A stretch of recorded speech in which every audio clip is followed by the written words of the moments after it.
This is Inside Indiana Business Radio for the morning of Wednesday, September 6th, 2023. I'm Kate Sharon. After years of discussion, planning, and construction, the project to reduce commute times across northwest Indiana into Chicago has reached a major milestone.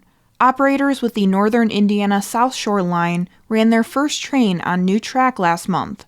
The service has been testing trains at a low rate of speed for the last several weeks and expects to return commercial train travel to a 14-mile stretch of track as early as the end of next month. The developments signal a significant step in the multi-million-dollar effort to run a second line of train track nearly 17 miles between Gary and Michigan City, reducing commute times to Chicago by about 20 minutes.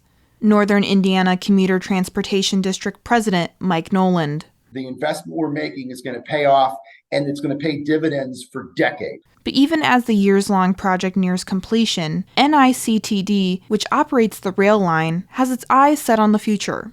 A new extension branching south into several Lake County suburbs is on track for completion in 2025, and talks to relocate the line's South Bend Airport continue. Noland said South Shore operators are even considering revisiting a years-old study of placing a new station near New Carlisle, Indiana, where General Motors and the South Korea-based Samsung SDI have said they plan to build a new 2.5 million square foot electric vehicle battery plant.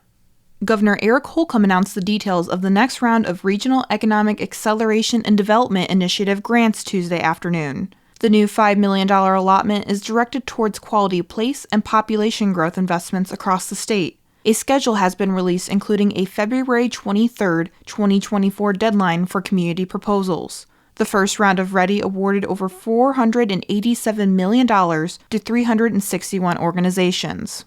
NTEC Lithium Separators and Clayco will break ground today on NTEC's new lithium separator manufacturing site located in the Vigo County Industrial Park 2 in Terre Haute. NTEC is investing $1.5 billion into the project, with aims to create about 650 new jobs by the end of 2027. The company said the Terre Haute facility is part of its Phase 1 expansion that would produce about 1.4 billion square meters of ceramic-coated lithium separators across its entire footprint. Once all phases are complete, NTEC said it will have the capacity to produce enough separators to support about 3.5 million electric vehicles annually.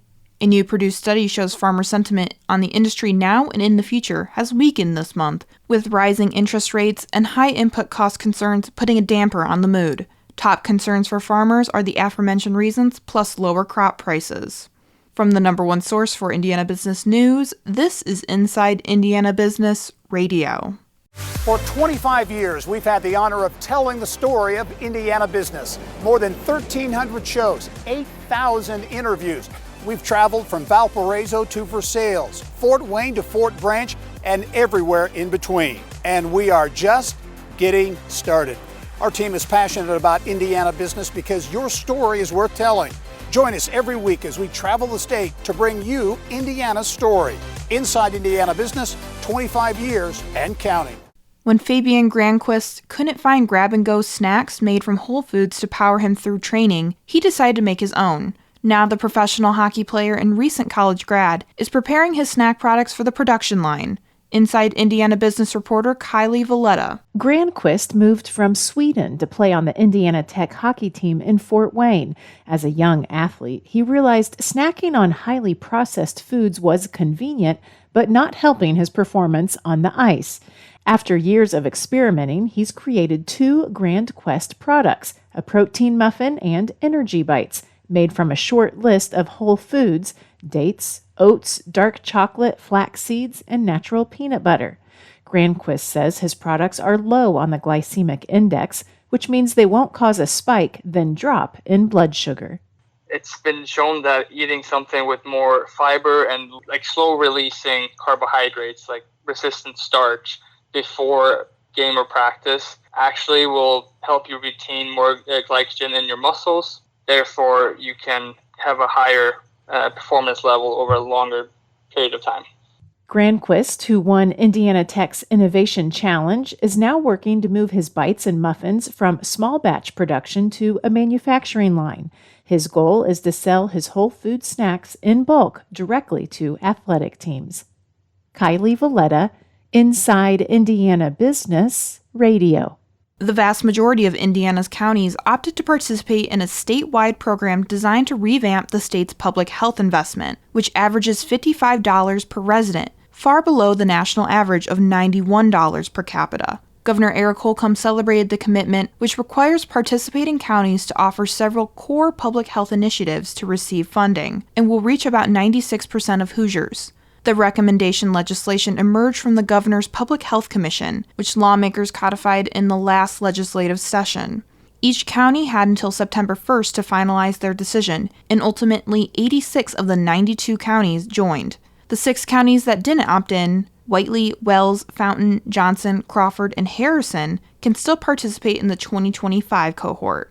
Indiana landmarks and local officials will dedicate Delphi's newest trail this afternoon. What was a historic rail corridor and longtime unofficial pedestrian bridge is now preserved, repaired, and open for the community to safely use. The Monon High Bridge Trail was transformed using a $1.25 million grant from the state's Next Level Trails program. The bridge was built in 1891 and used as a railway until CXX Transportation vacated it in the 1980s. About a decade later, the community floated the idea of making it a community trail, but gained no momentum. In 2012, Indiana Landmarks and local partners Heartland Heritage Incorporated and Delphi Preservation Society contacted and negotiated with CSX about acquiring the property. The bridge and about a half-mile of approach were handed over. The president of Bloomington-based Cook Group, Pete Yonkman, is this week's guest on the Business and Beyond podcast with Gary Dick, presented by PNC. A weekly conversation with high-profile Hoosiers in business, sports, and entertainment, and beyond. Available now from your favorite podcast provider. I'm Kate Sharon for Inside Indiana Business, Radio on Demand.